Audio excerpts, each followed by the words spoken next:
여러분, 개에게 돌을 던지면 개는 그 돌을 쫓아가고, 사자에게 돌을 던지면 사자는 그 돌을 던진 사람을 공격한다고 합니다.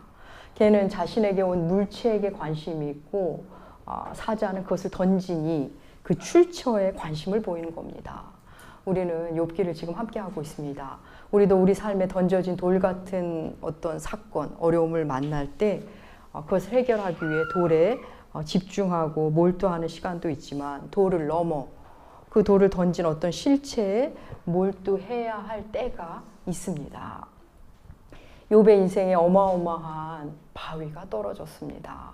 그는 자녀를 잃고 재산도 잃고 건강도 잃고 친구들과도 갈등 중에 있습니다. 그런 그에게 하나님이 나타나십니다. 나타나셔서는 위로는커녕 격려는커녕 뜻밖의 말씀, 전혀 욥에게 도움이 안 되는 것 같은 말씀을 계속 질문의 형태로 하십니다.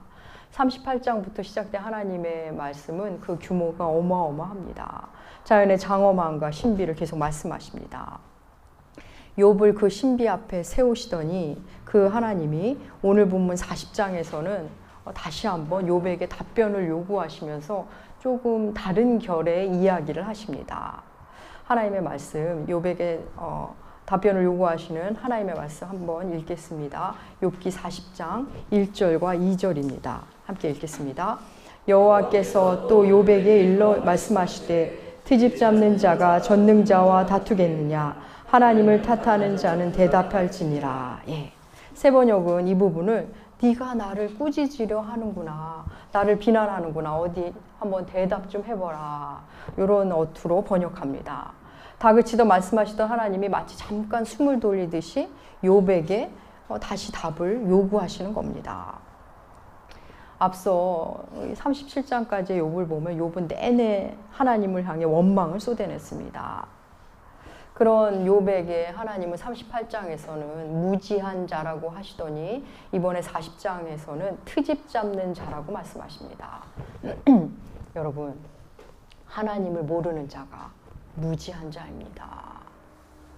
아무리 책을 많이 읽고 공부를 많이 하고 아무리 경험이 많다 해도 하나님을 모르는 것이 무지이며 무식입니다. 그런 사람들은 하나님 앞에서 늘 트집을 잡습니다. 말씀에 대한 무지에 고집이 더해져서 하나님께 계속 트집 잡는 겁니다. 이렇게 하나님 앞에 트집 잡는 자들의 특징이 뭔지 아십니까? 말이 많다는 겁니다. 하나님에게 욥은 무지한 자인 동시에 트집 잡는 자였습니다. 어디 말 좀 해봐라, 하나님께서 말하자 욥이 드디어 하나님 앞에서 처음으로 입을 엽니다. 욥이 입을 열어 하는 그 첫 번째 말 함께 읽겠습니다. 40장 4절과 5절 욥의 말입니다. 보소서, 나는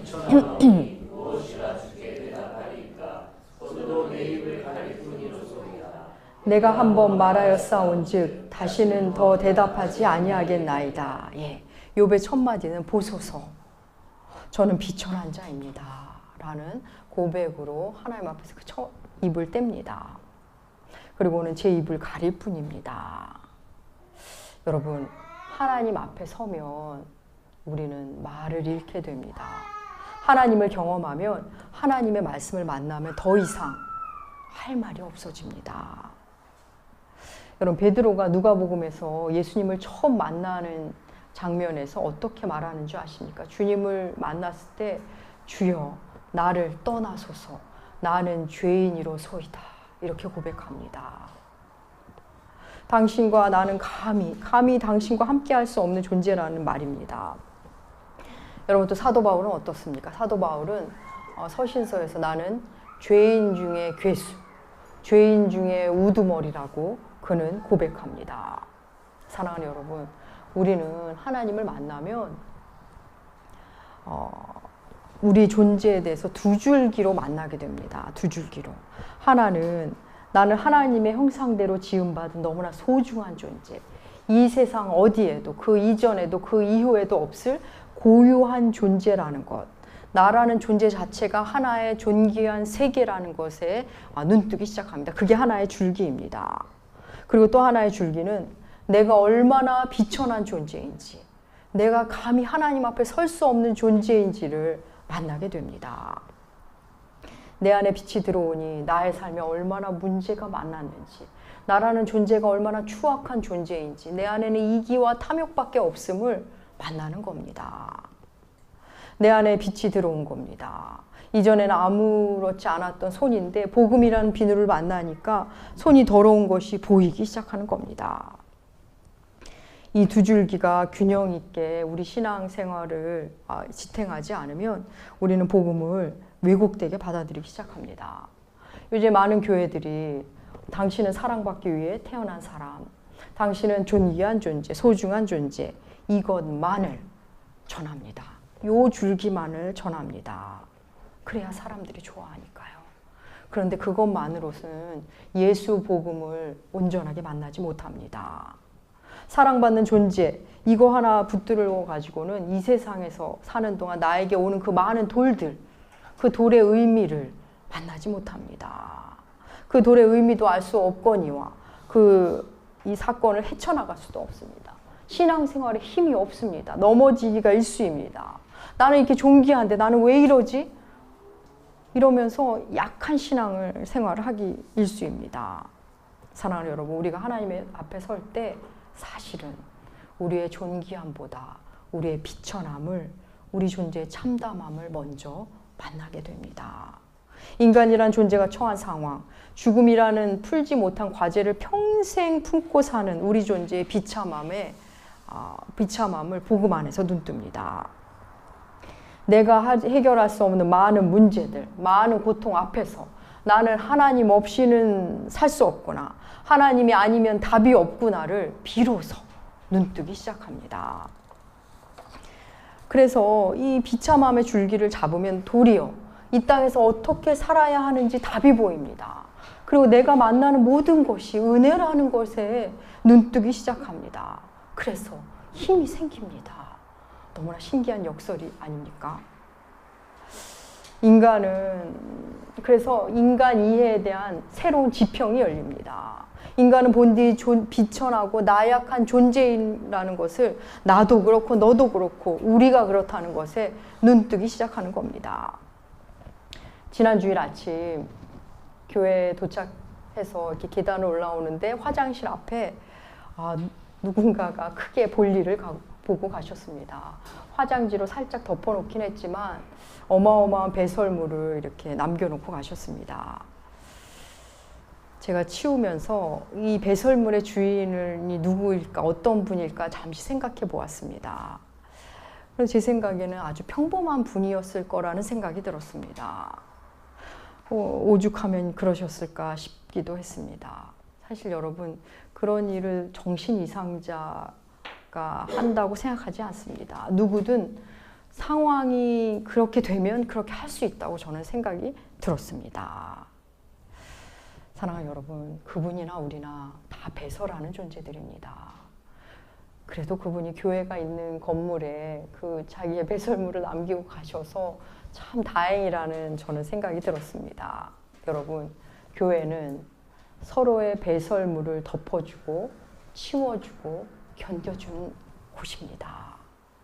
교회는 깨끗한 사람, 의인들이 모이는 곳이 아니라 자신의 비참함을 아는 존재, 우리가 비참한 존재라는 것을 아는 사람들의 모임입니다. 우리는 자신의 배설물에는 그렇게 관대하면서 타인의 배설물에는 얼마나 인색한지 모릅니다. 타인의 실수와 자신의 실수를 대하는 방식이 너무나 다릅니다. 자신이 비천한 존재임을 만나지 못해서 그런 겁니다.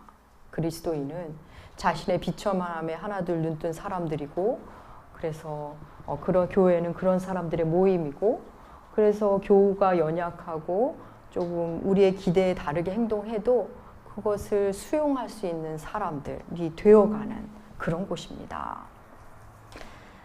자신의 비참함을 고백한 욥에게 하나님은 이전과는 조금 다른 물음을 하십니다. 그전에는 장엄한 자연의 신비와 우주 만물을 이야기하셨는데 이번에는 하나님과 욥과의 관계에 대한 물음을 하십니다.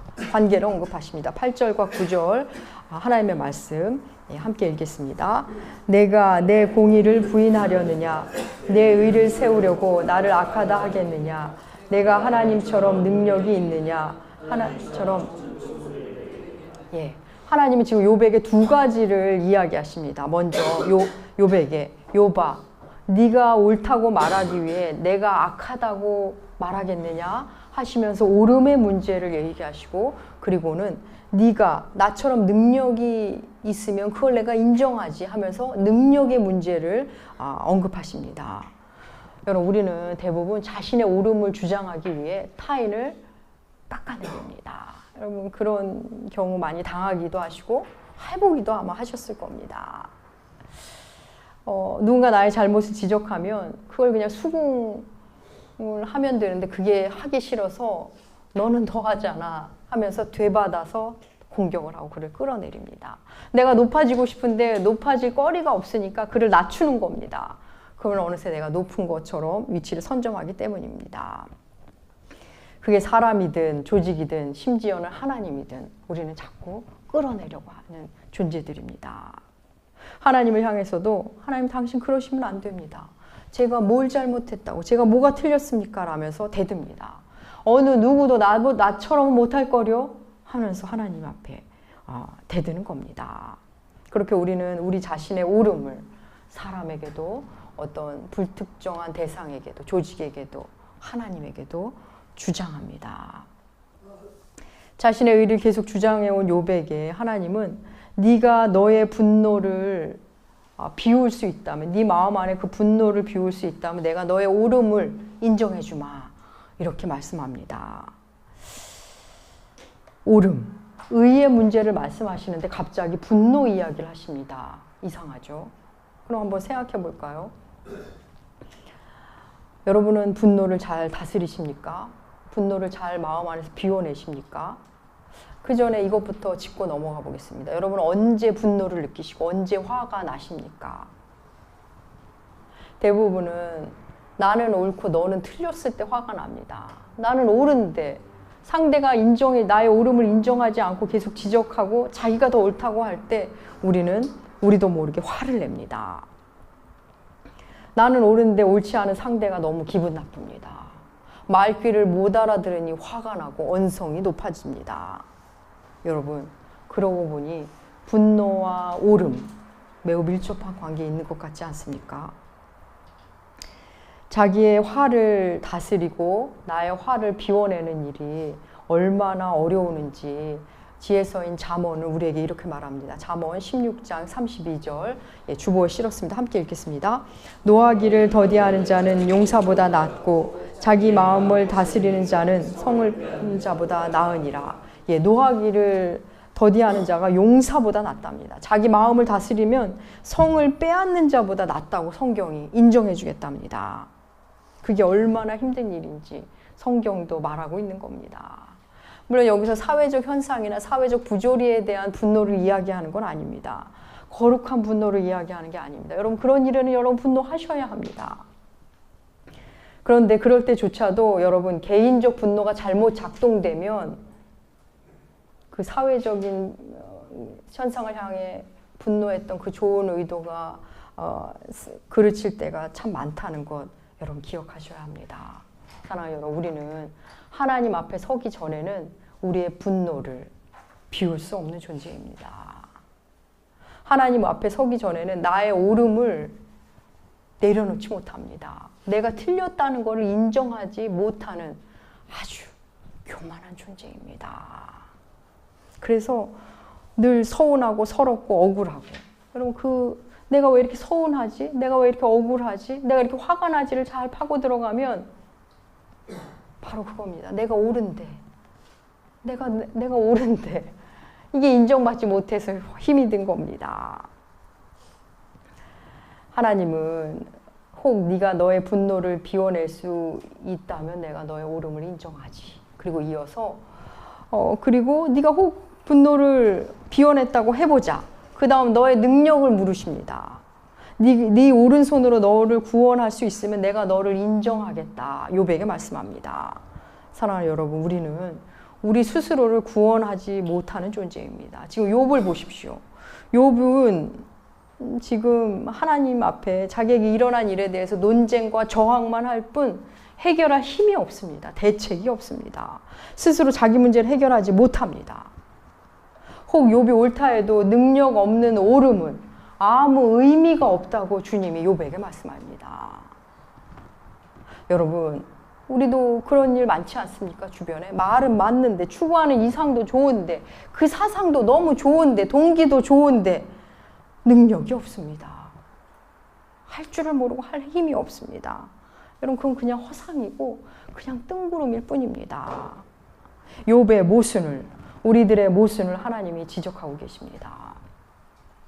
하나님이 이어서 사람과 하나님의 간극을 베헤못과 리워 야단이라는 두 존재를 들어 말씀하십니다. 40장에서는 베헤못을, 41장에서는 리워 야단을 언급하십니다. 베헤못은 이전 번역본인 개역 한글에서는 하마로 번역했고, 리워 야단은 악어로 번역하기도 했습니다. 그런데 참 아쉬운 번역이라 개역 개정판에서는 원어 그대로 베헤못, 리워 야단으로 쓴 것 같습니다.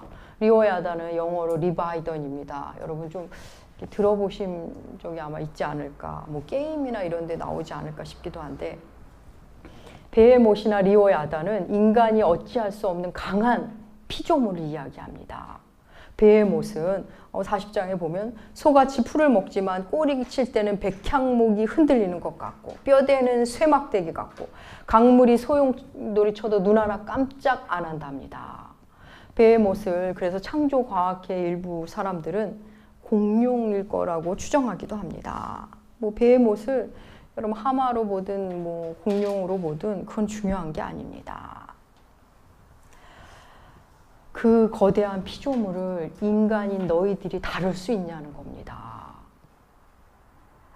그 거대한 피조물 누가 잡을 수 있겠느냐 하시면서 내가 너를 지은 것처럼 그 베헤못도 내가 지었다. 주님이 말씀하십니다. 이어 말씀하신 리워 야단은 여러분 더 강합니다. 입김이 숯불 같답니다. 가슴은 돌처럼 튼튼하고 몸에는 칼, 창도, 화살촉도 꽂히지 않는답니다. 바다를 기름병같이 다루고 이 세상에 두려울 것이 없는 존재 리워 야단. 어마어마한 힘입니다. 베헤못과 리워 야단은 인간의 힘으로 도무지 어찌할 수 없는 강력한 존재를 말합니다. 여러분 성경에는 창세기의 뱀을 창세기 3장에 등장하는 뱀을 비롯해서 인간을 괴롭게 하는, 그런데 인간이 어찌하지 못하는 짐승들이 이렇게 간간히 나옵니다. 시편에서도 바다에 사는 엄청난 존재 리워 야단을 언급합니다. 여러분 성경에서 바다가 무엇입니까? 죽음, 혼돈, 무질서, 어둠의 상징 아닙니까? 그곳에 사는 그 무시무시한 힘 있는 존재 리워 야단. 그 리워 야단도 하나님이 경영하고 다스린다는 말씀입니다. 리워 야단이란 존재가 지혜서에 좀 나와 있는데, 오늘 우리 이사야서 예언서에 나와 있는 그 이사야서 27장 1절 말씀 함께, 하나님의 말씀 함께 읽어보겠습니다. 그날에 여호와께서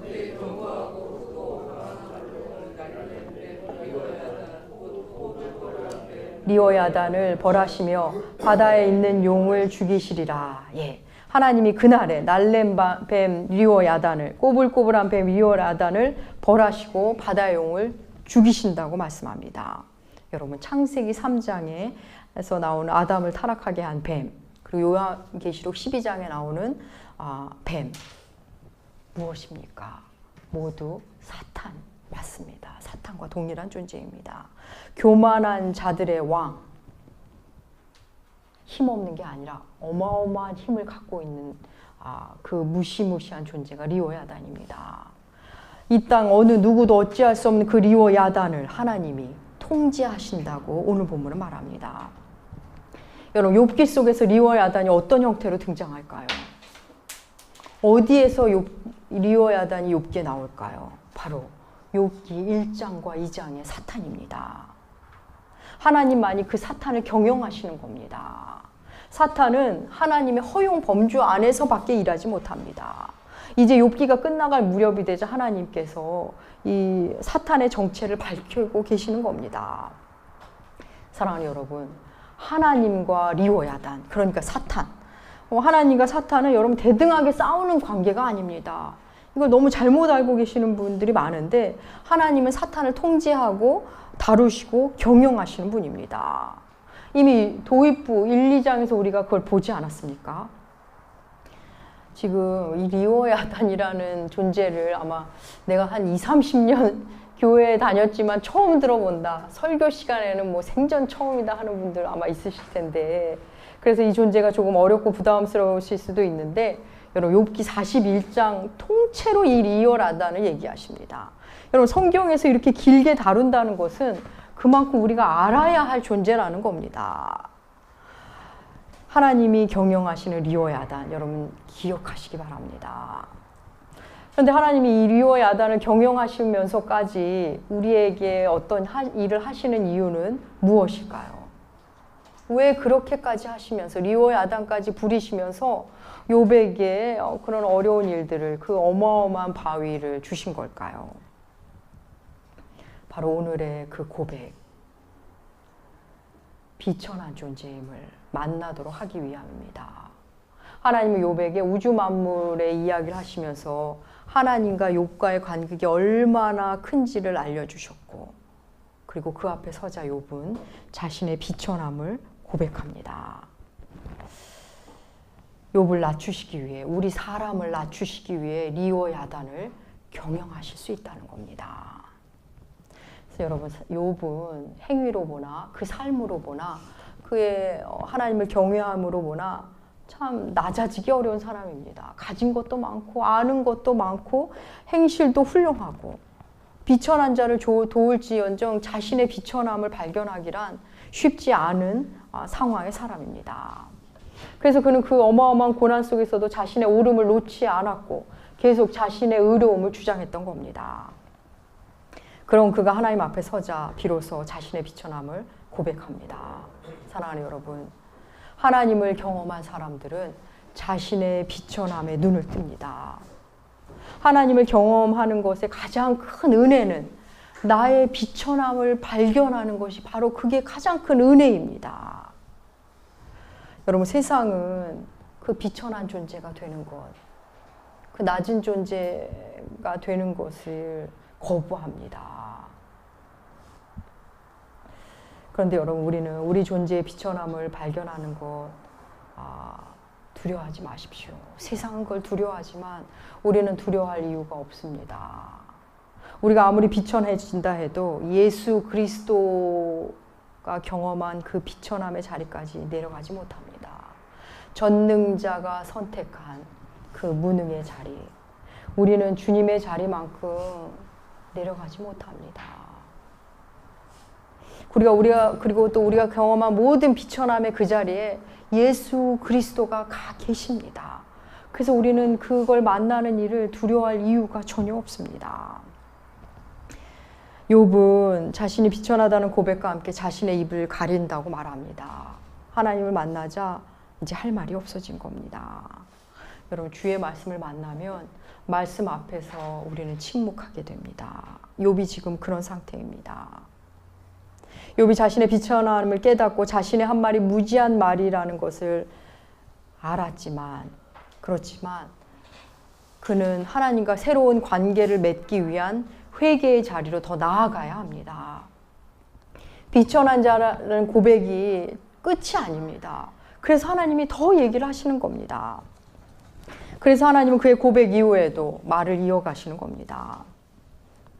하나님은 우리가 비천하다는 말을 그냥 하는 것을 넘어 우리가 회개의 자리로 가기를 원하십니다. 사랑하는 여러분, 여러분이 지금 어떤 어려움, 어떤 고난 중에 있으십니까? 어떤 돌이 여러분에게 던져지셨습니까? 돌이 던져졌을 때 여러분은 그 돌을 쫓아가는 개처럼 그 고난에 함몰되신 것은 아니십니까? 이제 사자처럼 그 돌을 던져진 그 출처, 그 고난을 허용하신 하나님을 향해야 하는 것은 아닐까요? 사랑하는 여러분, 내 힘으로 그 돌을 어찌 해보겠다는 그 노력 이제 그만하십시오.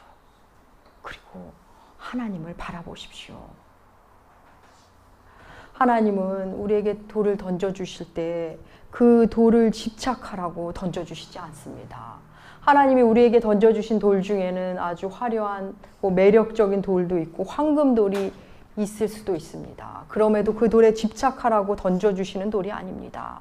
돌을 주신 하나님께 시선을 돌리라고, 개의 시선에서 사자의 시선으로 돌리라고 주시는 돌인 겁니다.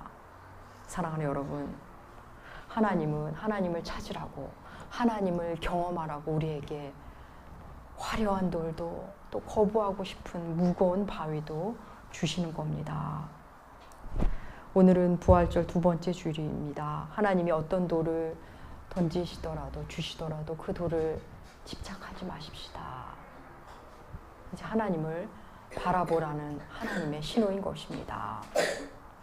사랑하는 여러분, 어려움이 찾아올 때 먼저 주 앞에 나오십시오. 주님 없이는 저는 아무것도 아닙니다. 저는 미천한 자입니다. 라는 욥의 고백이 우리의 고백이 될 것입니다. 사랑하는 여러분, 부활의 기쁨 이제 앞으로 계속 이어질 겁니다. 이 기간 하나님을 경험하는 복된 삶 사시는 여러분들 되시기 축복합니다. 기도하겠습니다. 하나님 아버지, 우리는 미천한 자입니다. 그런 우리를 위해 이 땅에 오시고 그런 우리를 위해 십자가를 지신 우리 주님 감사합니다. 주의 말씀 앞에 우리의 존재를 새롭게 발견하고 만나게 하여 주시옵소서. 그래서 이 땅에서의 남은 삶 힘있게 예수의 이름으로 사는 우리 되게 하여 주시옵소서. 감사드리며 존귀하신 예수님의 이름으로 기도합니다. 아멘.